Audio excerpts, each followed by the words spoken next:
അല്ല അവരിതുവരെ എത്തിയില്ലേ ഗൗരി? രാവിലെ പുറപ്പെട്ടപ്പോ എത്ര സമയം കഴിഞ്ഞല്ലോ? നല്ല നീലമാമ്പഴ അകത്ത് വെച്ചോളാം.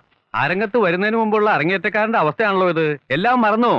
അമ്മൂന് നീലമാങ്ങ ഇഷ്ടാണെന്ന് പറഞ്ഞ് നന്ദൻ ഇന്നലെ എന്നെ കൊണ്ട് മേടിപ്പിച്ചില്ലേ 2 കിലോ. ഞാനത് മറന്നു. അനിയത്തി വരുമെന്ന് കേട്ടപ്പോ ചേട്ടന്റെ ഒരു വെപ്രാളം. വല്യമ്മേ, എന്തൊക്കെയാ കറികള്?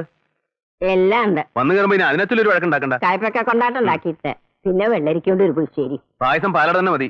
അതിന്റെ പിന്നെ അവൾക്കൊന്നും വേണ്ടല്ലോ. അതൊന്നും കുഞ്ഞു പ്രത്യേകം പറയണമെന്നില്ല. എനിക്ക് വല്യമ്മക്കെല്ലാം മനപ്പാടാ. ആ ഗൗരി, അമ്മൂന്റെ മുറി ഒന്ന് ശ്രദ്ധിച്ചോളാം. കട്ടിലിൽ വെളുത്ത വരി വിരിച്ചാൽ മതി. അവളുടെ കാര്യങ്ങളൊന്നും നമ്മൾ ശ്രദ്ധിച്ചില്ലാന്ന് വേണ്ട. ആ അത് ചോദിച്ചില്ലല്ലോ. വേണുവിന് പ്രത്യേകിച്ച് ഇഷ്ടങ്ങൾ വല്ലതും ഉണ്ടോ? അമ്മൂന്റെ കാര്യത്തിനടക്കം അവന്റെ കാര്യങ്ങളൊക്കെ മറന്നു. എല്ലാ കൂട്ടത്തിലും കൂടുന്ന സ്വഭാവം അവന്റെ. പ്രത്യേകിച്ച് ഇല്ല, അങ്ങനെയൊന്നും. ആ അങ്ങനെ ആൺകുട്ടികൾ.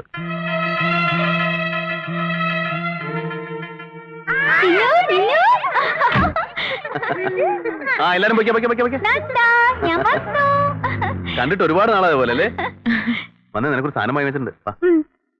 വാ ഇങ്ങോട്ടാ, ഞാൻ അകത്തോണ്ടേ വെക്കാം. ഞാനൊന്ന് പോയി നോക്കട്ടെ. വേണ്ട, നീ വെയിലത്ത് തൊടിയിലേക്കൊന്നും ഇറങ്ങണ്ട. അതിന് ഞാനൊന്ന് കാണട്ടെ നന്ദാ. പൈക്കുട്ടിയെ മൂരിക്കുട്ടിയെ വിളിച്ചേ. പൈക്കുട്ടിയെ മോളെ, അതിനും പുള്ളിയുണ്ട്. നീ വന്ന കാലം അങ്ങോട്ട് ഇങ്ങോട്ട് ഓടി നടക്കണ്ട. വാ അകത്തേക്ക് വാ. ഈ വല്യമ്മ ഒന്നിനും സമ്മതിക്കില്ല. എത്തിയില്ലേ? എന്താ അങ്ങനെ വന്ന കാലം നിക്കണേ? ദക്ഷയാഗത്തിന് ചെന്ന നന്ദികേശ്വരനെ പോലെ ഇരിക്കുക. ഇവനത് ഭവിക്കണം, ഇന്ന കാലം വരണമെന്നൊക്കെ നമ്മളെ ചില ആണുങ്ങളുടെ മണ്ടയിൽ പണ്ടേ എഴുതി വെച്ചിട്ടേ മാറ്റാമായോ അത്. ഭാര്യാഗ്രഹേ പരമസുഖം 10 ദിവസം എന്നാണല്ലോ. അനുഭവിച്ചാണ് ഞാനും. എന്താ അങ്ങനെ നിക്കണേ? ഇരിക്കുക.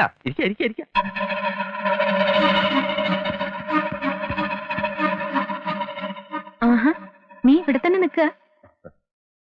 വാ, ഇതാണ് നിങ്ങൾക്കുള്ള മുറി. എന്തായാലും അധിക ദിവസം ഒന്നും എനിക്കിവിടെ നിൽക്കാൻ പറ്റില്ല. ഇങ്ങോട്ട് വന്നത് നിനക്ക് ഇഷ്ടായിട്ടുണ്ടാവില്ല അല്ലേ? ഇല്ല, ഒട്ടും ഇഷ്ടായിട്ടില്ല. പിന്നെ ഓരോ വേഷം കിട്ടുമ്പോ അതിനനുസരിച്ച് ആടണമല്ലോ. വേണം. ജീവിതത്തിൽ ചിലതൊക്കെ സഹിക്കേണ്ടി വരുമെന്ന് വേണുവിന് അറിയാലോ. എല്ലാരും പറയണത് ഇത് തന്നെയാ. സഹിക്കുക, ക്ഷമിക്കുക. എത്രത്തോളം ആണായി അഭിമാനത്തോടെ ജീവിക്കണമെന്നായിരുന്നല്ലോ മുമ്പ് ഗൗരിയടുത്തി പറഞ്ഞിരുന്നത്. ഇപ്പൊ അത് തന്നെയാണോ പറയുന്നത് ഗൗരിയടുത്തി? നീ വേണ്ടത്ര ശ്രദ്ധിക്കാത്തോണ്ടാ അമ്മൂന് വീണ്ടും അസുഖം വന്നെന്ന നന്ദേട്ടൻ പറയണേ. ശരി, അതിന്റെ കുറ്റം എനിക്കിരിക്കട്ടെ. എല്ലാ കുറ്റം കെട്ടിവെക്കാൻ ഇവിടെ ഒരു ശിരസുണ്ടല്ലോ. അന്ന് ഉച്ചയ്ക്ക് അവൾ എന്തൊക്കെയാ വീട്ടിൽ കിടന്ന് കാട്ടിക്കൂട്ടിയെന്ന് ഗൗരിയടുത്തിക്ക് അറിയോ? വീട്ടിൽ ഒന്നേരം മുഴുവൻ അപമാനിച്ചത്. പോട്ടെ, നമ്മുടെ അച്ഛനും അമ്മയും എന്തൊക്കെയായാലും നിനക്കെതിരെ ക്ഷമിക്കായിരുന്നു. അത്രയൊക്കെ ക്ഷമ എനിക്കുള്ളെന്ന് വെച്ചോളൂ. ശാപം കിട്ടിയ ജന്മവും ഈ വേണുവിന്റെ. ജനിച്ചപ്പോ തന്നെ അമ്മ പോയി. സ്നേഹിച്ച പെണ്ണ്. വേണ്ട, എന്തിനാ അതൊക്കെ ഇപ്പൊ ഇവിടെ പറയണേ? ഇപ്പൊ നോക്കി കൊടുത്തി അച്ഛനെ ഒറ്റയ്ക്കാക്കിട്ട് പോന്നിരിക്കുന്നു. ഇനി അങ്ങനെ വല്ല വൃദ്ധസദനത്തിലും കൊണ്ടാക്കാൻ പറയോ നിങ്ങളുടെ നന്ദേട്ടൻ? അതിന് യോഗം ഉണ്ടാവും ഈ വേണുവിന്. വിധിയുമായി അഡ്ജസ്റ്റ് ചെയ്യാൻ പഠിക്കണം നമ്മള്. വിനയം കൊണ്ട് ഒരു അബദ്ധം ഉണ്ടാവില്ല. ഭാര്യ വീട്ടിൽ താമസിക്കുന്നത് അത്ര അപമാനമൊന്നും അല്ല വേണു എന്ന് ഗൗരിയടുത്തേക്ക് തോന്നുന്നു. ഇപ്പൊ തോന്നുന്നു. എല്ലാവർക്കും തന്നെ തോന്നുമായിരിക്കും സ്വന്തം കാര്യം വരുമ്പോ. വേണു, എന്താ നീ പറഞ്ഞത്? സ്വന്തം കാര്യമെന്നോ? ആരുടെ സ്വന്തം കാര്യം? എന്റെയോ? നോക്ക്, എല്ലാം വേണ്ടെന്ന് വെക്കാൻ ഒരുങ്ങിയവളാ ഞാൻ നിനക്ക് വേണ്ടി.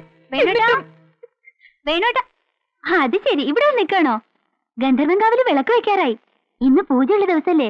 ഞാൻ വരുന്നെന്ന് കേട്ടിട്ട് നേരത്തെ എന്നെ എല്ലാം ഏർപ്പാട് ചെയ്തിരിക്കുന്നു നന്ദൻ. വരൂ വേണോട്ടാ, വരാൻ.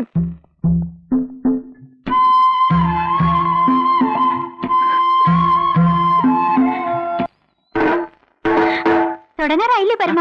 നന്ദൻ പറഞ്ഞല്ലേ തുടങ്ങാറായിന്ന്. വെളിച്ചപ്പാടും കുറുപ്പും വരണം. കൊട്ടാൻ പരമൻ റെഡിയാ. വേണോട്ടാ, ഇതാണ് വെള്ളച്ചി തലണ പരമൻ. ഈ പരമന് ചാരായി മാറ്റി കൊടുക്കുന്ന ഗന്ധർവന്മാരാ. കമ്മൂട്ടി വെറുതെ പറഞ്ഞതാ. ഞാനൊന്ന് മുങ്ങി കുടിച്ചിട്ട് വരാം. ഞാൻ പറയണല്ല, വെള്ളച്ചി പറയണ. ആ എന്താടാ ഉണ്ട ക്ലാസ് കുരിഞ്ഞിരിക്കുന്നേ? പിണക്കോ? ഇല്ല. വേണോട്ടാ, ഇതാണ് എന്റെ സാമ്രാജ്യം. ഇനി വേണോട്ടിന്റെ എല്ലാ കാര്യങ്ങളും നോക്കുന്നത് ഞാനാ. ഡ്രസ് അലക്ക, ചായ ഉണ്ടാക്കി തരിക, ഷൂ പോളിഷ് ചെയ്യാ ഒക്കെ. അത് നടന്നേനെ. ചായ ഉണ്ടാക്കാൻ കൂടി അമ്മവെച്ചിക്ക് അറിയില്ല. പൊടി ഞാനതൊക്കെ അവിടുന്ന് പഠിച്ചു. അമ്മവെച്ചേ, വെള്ളം തിളപ്പിച്ചിട്ടാണോ ചായപ്പൊടി ഇടുക, അതോ ചായപ്പൊടി ഇട്ടിട്ടാണോ വെള്ളം തിളപ്പിക്കുക? പൊടി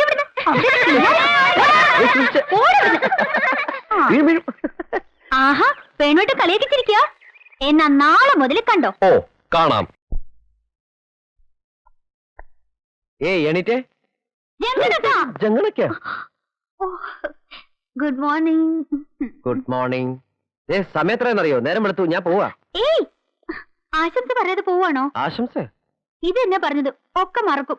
മെയ് 5 മറന്നില്ലേ ഇപ്പോ? മെയ് 5. ഓ സോറി സോറി സോറി, ഇന്നാണല്ലേ. ദാ ഇപ്പൊ തന്നെ തന്നിരിക്കുന്നു പിറന്നാൾ ആശംസകൾ. പിറന്നാളിന് എന്ത് സമ്മാനം എനിക്ക് തരിക? എന്താ വേണ്ടത് എന്റെ അമ്മക്കുട്ടിക്ക്? പച്ചയിൽ സ്വർണ്ണ ബോർഡർ ഉള്ള ഒരു സാരി. എന്താ? ഓക്കെ, ഏറ്റിരിക്കണു.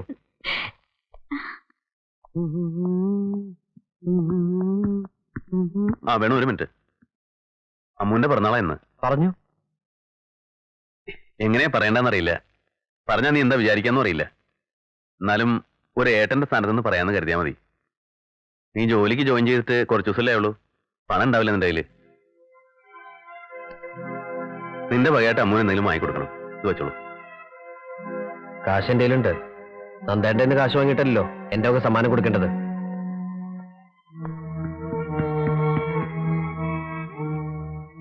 തെറ്റെന്റെ തന്നെ.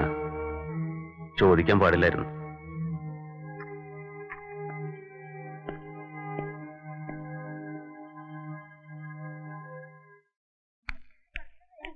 വന്നൂല 2 ഗോപാലന്മാരും. വേണുഗോപാലിന്റെ കാര്യം പറഞ്ഞ നാവിപ്പോ വടക്കേ ഉള്ളൂ. മടങ്ങി കിട്ടിയോ? ശശാങ്കൻ സാറിന്റെ നാവ് മടങ്ങി കിട്ടാൻ ഇത്തിരി പ്രയാസാണേ. ഒടിയേ ഉള്ളൂ, വളയില്ല. അതൊക്കെ അവിടെ ഇരിക്കട്ടെ. വേണുഗോപാൽ സാർ ഇങ്ങനെ ഉപായത്തിൽ നടന്നാൻ പറ്റില്ല. എന്താ? ജോലി കിട്ടിയെന്ന വക കിട്ടിയിട്ടില്ല. കല്യാണത്തിന് സ്പെഷ്യൽ വക ഇതുവരെ കിട്ടിയിട്ടില്ല. ശമ്പളം വരെ ഇതുവരെ കിട്ടിയിട്ടില്ല. പിന്നെയല്ലേ ചെലവ്. തനിക്ക് എന്തോടോ പൈസക്ക് വിഷമം? അളിയന്റെ അടുത്തൊരു വാക്ക് പറഞ്ഞാ പോരെ. അത് തൽക്കാലം വേണ്ടെന്ന് വെച്ചിരിക്കുക. വേണുവിന് എത്ര വേണം പറ. ബാങ്കിലിട്ട പോലല്ലേ തനിക്ക് കടം തന്നാല്. എന്നാ വൈകണ്ട, ഇന്ന് വൈകുന്നേരം തന്നെ ആയിക്കോട്ടെ. Okay, agreed. ഇന്ന് ശ്രീമതിയുടെ പിറന്നാൾ കൂടിയാണ്. വൈകുന്നേരം സവേരയിൽ നമ്മൾ സെലിബ്രേറ്റ് ചെയ്യുന്നു. ഞങ്ങൾ എന്തിനും റെഡി. ആയിക്കോട്ടെ. ശരി, ഓക്കേ. എന്നാ പോവാ. 2 ബലൂണും കൂടി കിട്ടാൻ ഞാൻ ഇവിടെ ഉത്സവാക്കും. വെടിക്കെട്ട് വേറി. ആഹാ. അല്ല, എന്താ ഇതൊക്കെ? അമ്മുവിന്റെ പിറന്നാളല്ലേ, കുറച്ച് കേമായിക്കോട്ടെന്ന് കരുതി. പിന്നെ കളക്ടർ ടിവിയിലുണ്ട്. കുറച്ച് കഴിഞ്ഞ് ഒന്നും കൂടി ഫോൺ ചെയ്യാൻ മറക്കണ്ട. ശരി. വരണ വേണോട്ടാ. ആ, കണ്ണടച്ചു പിടിച്ചു വരണേ. ഞാൻ പറയുമ്പോഴേ തുറക്കാവൂ. അപ്പൊ ഞാൻ വീഴില്ലേ? നീ വീഴൊന്നുമില്ല. ഇങ്ങ് വാ പെണ്ണേ. ആ വാ വാ വാ. കണ്ണടച്ചു പിടിച്ചു വന്നേ, പറ്റിക്കരുത് തന്നെ. ആ, ഇനി തുറന്നോ. ഇതെന്താ ഇപ്പൊ ഇങ്ങനെ ഒരു കണി കാണല്? ഇതെങ്ങനെയുണ്ട്? ഓ, ഇതോ? ദേ ഇത് കണ്ടോ, നന്ദ വാങ്ങിത്തന്നാ. അതിനൊക്കെ നല്ലല്ലേ ഇത്? ഇതിനൊരു നരപ്പുണ്ട്. അയ്യോ, വേണോട്ടിന് വിഷമായോ? സാരല്ല, ഇനി നമുക്ക് വെള്ളച്ചി കൊടുക്കാം. ഞാൻ വന്നപ്പോ ഒന്നും കൊണ്ടുവന്നില്ലെന്ന് പരിഭവം പറഞ്ഞ് നടക്ക വെള്ളച്ചി. വെള്ളച്ചിക്ക് വേണ്ടിട്ടല്ല, തനിക്ക് വേണ്ടിട്ട് കൊണ്ടുവന്നാ ഞാൻ. നന്നായിട്ടൊക്കെ ഉണ്ട്. പക്ഷെ അപ്പോഴേക്കും നന്ദൻ ഇത് കൊണ്ടുവന്നല്ലോ. ഇനി എന്താ ചെയ്യാ? വരി, നമുക്ക് താഴത്തേക്ക് പോവാം. അവിടെ എല്ലാരും കാത്തു വെക്കാ. താഴത്തേക്കല്ല, നമ്മൾ പുറത്തേക്ക് പോവാണ്. സവേരയിൽ ഞാനൊരു പാർട്ടി അറേഞ്ച് ചെയ്തിട്ടുണ്ട്. കോളേജിലെ 3 കൂട്ടുകാരൊക്കെ അവിടെ വരും. സവേരല്ലോ? ആ. അപ്പൊ ഇവിടുത്തെ പാർട്ടിയോ? ഇവിടുത്തെ പാർട്ടി ഇവര് നടത്തും. നീ വന്നേ. നന്ദന്റെ സമ്മതം ഇല്ലാണ്ട് വരാൻ എനിക്ക് പേടിയാ വേണോട്ടാ. അവളുടെ ഒരു പേടി. വേണോട്ടാ. എന്താ ഇനിയും വരാത്തെ? ഇങ്ങോട്ട് വന്നേ. എല്ലാരും അവിടെ കാത്തിരിക്കാ. വാ. എന്തു പറ്റി?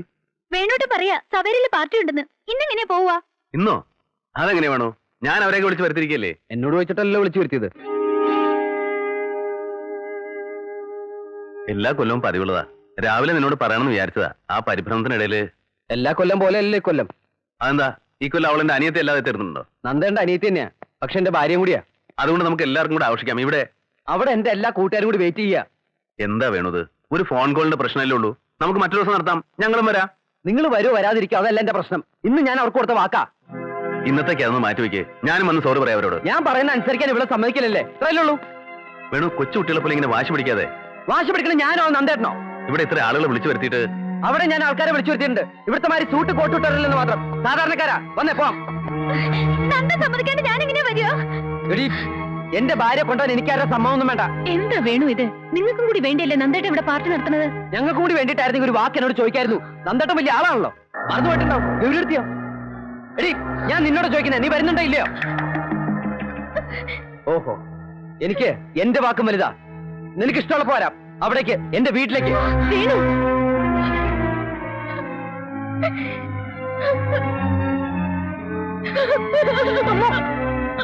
അവളെ അങ്ങനെ പിണക്കി അയക്കേണ്ടിയിരുന്നില്ല. അഹങ്കാര, ദുരഭിമാനം, കോംപ്ലക്സ്. ഞാൻ പറയുന്നതിനോടൊക്കെ എതിർക്കുക, അത്ര തന്നെ. അവൻ പറയണേലും കാര്യമില്ലേ? ഉണ്ടോ? എന്നാ അവനോട് ഇറങ്ങി പോട്ടെ. അവള് താഴെ വന്നവരോടൊക്കെ ക്ഷമ ചോദിക്കാൻ ഞാൻ. അവനും അത് തന്നെയല്ലേ ചെയ്യേണ്ടി വരിക. ചെയ്താൽ എന്താ? അത് നന്ദേട്ടനാവാലോ. ഓഹോ, അപ്പൊ ചെയ്യാം. അങ്ങനെ